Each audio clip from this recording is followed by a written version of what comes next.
No longer do we look at the beauty of life as a part of our lives, an ideal to live up to as a society. Beauty as a work of becoming, like an architectural delight in a great mind, and the work it took to build it with measured handwork, patience, and dedication, to result in a representation of static beauty, though nothing is absolute static. The stable in representation, so far as can endure the interactivities of nature and treasuring time. Static as mere presence of this being beautiful, beautiful as it will delight the environment. There's a harmonic balance between artificial construct and rural environment, will enforce its being in the image, the moment, the environment, upon the perceiver's well-being, his or her organic microatmosphere in relation with the organic and material extern, the perceiving atmosphere within a greater uncaring atmosphere. The captured moment of beauty. Statues represent the moment, and when perfectly beautiful, they express this moment in full capacity in regards with health, virility, strength, and fertility, in the moment of courage, grief, loss, joy, love, rage.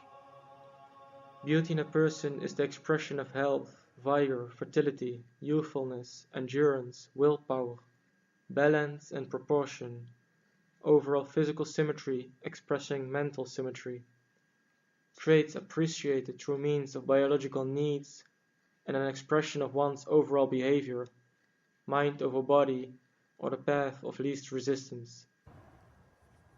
Life purpose has been degraded towards an excess of instant specialized utility, more precisely, economic value.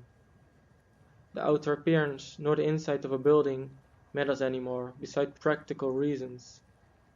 Even though the well-known understanding of depression decreases life expectancy by the effect of ugly and detached being spaces, not living spaces, penetrating its abstract, utile image into the organic microatmosphere of an individual, a family, a society, as to contain and quarantine the people within its utile existence through ordered, the superego, thought patterns, compulsive habits, and fantasies to cope with the being conditions and release excessive intolerable energies.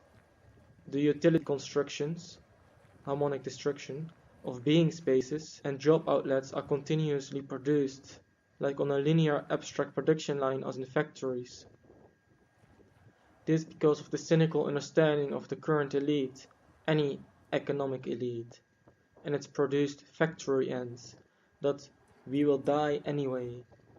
So we should not invest in long-term plans like to patiently build homes, beautiful living spaces, because the only care for the next generation the economic elites have is a people's collective abstract capital like money and futile production and being spaces. Since we will die anyway, we are seen as numbers. In any form of society, we are the resources of an superego, an ideal.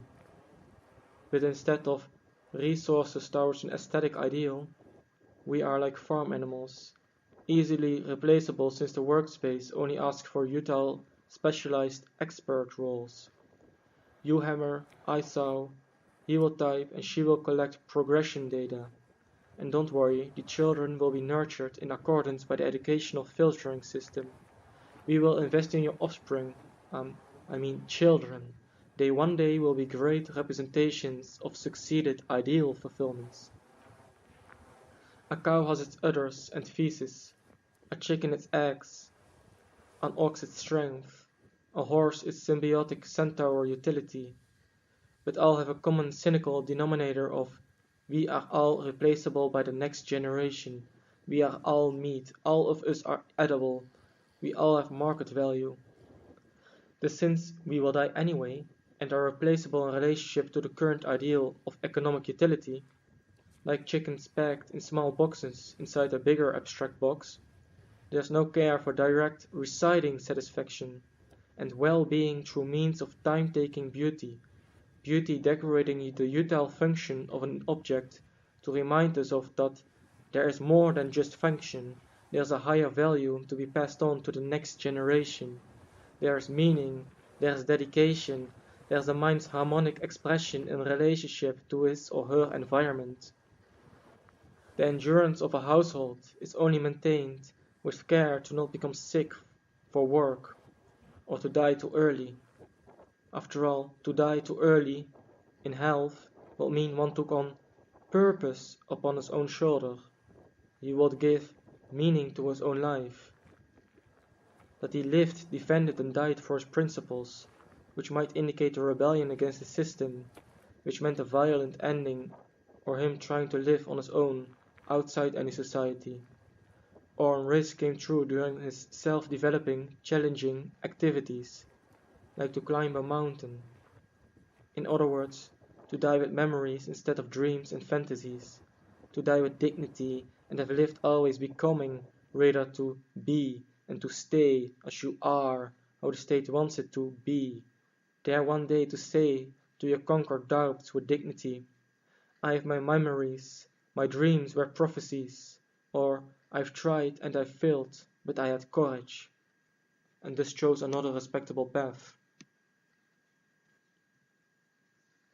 You might think that I took this photo with the purpose to focus on the church, so that this building will drag you into its atmosphere, as to express its dominant manifestation in the societal atmosphere. But why then, you might ask, did I not walk around the pole, so that all the attention will go to the church? Exactly that, because this pole gravitates all the attention to its being, as being in the environment. If I will make this picture from a different angle, or in front of the pole, it means that I cannot ignore it in the first place, since I am the one who has to adjust to its presence. This pole is the dominant expression, in this setting, of our time. Quote, cities are reflections of forms of government and ideals of order. Unquote.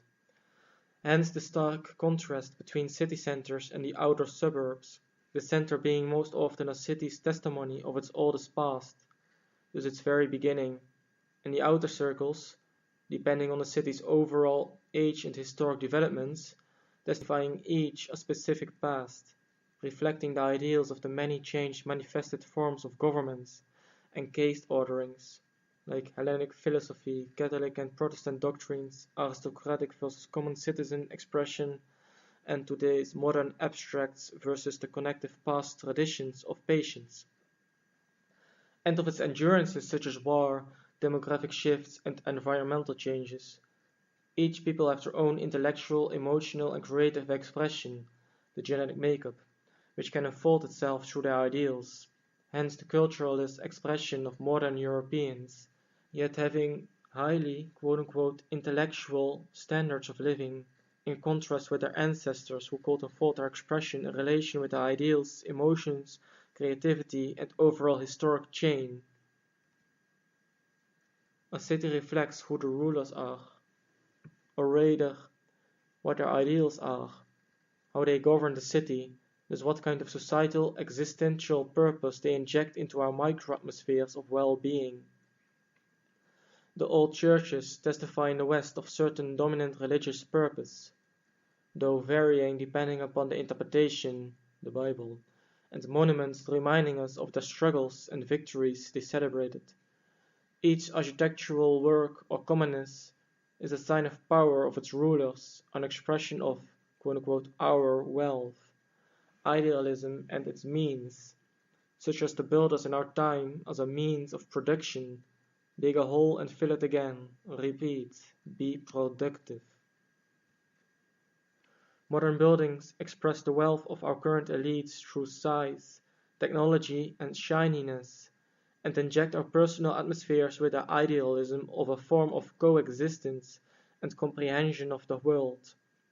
Hence the unavoidable digital billboards, advertising all kinds of products and informing us of the economic status of the diverse abstract capital, such as dollars and euros, on the buildings in cities, most often near shopping malls. Sloterdijk describes our current "society", in Dutch it is samenleving, together living, as foam, each foam bubble being a microatmosphere, very diverse in amount.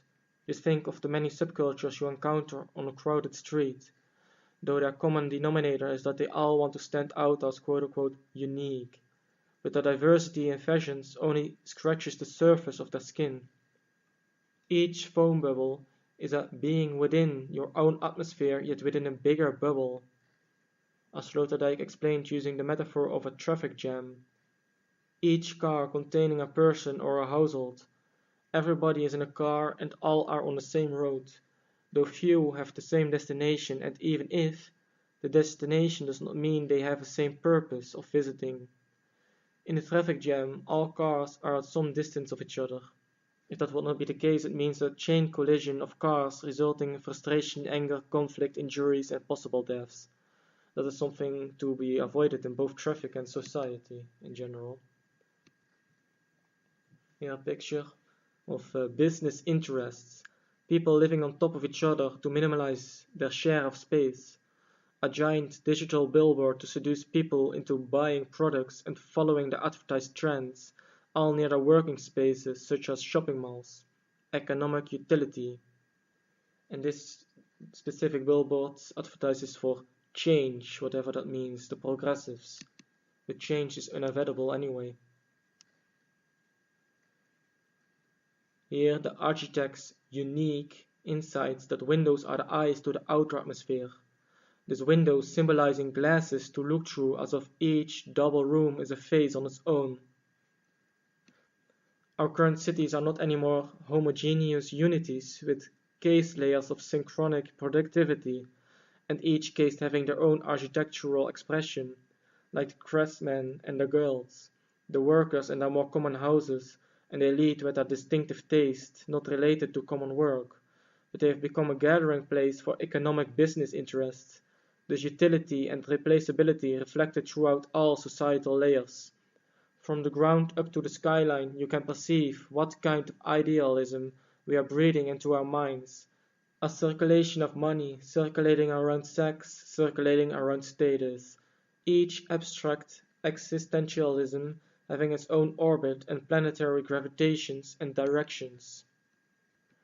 Each building expresses its own purpose, like a farm with its distinct areas for the farmer's his cattle and his own private living, and reflecting his or her household's micro-atmosphere, the ego, in which he or they might feel comfortable, but which as well may be dependent upon the current ideal, the superego, reflecting through their decoratives, such as crosses, or pagan symbols carved into the wood, or a school with their distinct areas restricted by age, niveau, and lessons, within the whole of the building, or the contrast between the various political and religious schools, though increasingly uniform due to the current political domination of secular democratic values.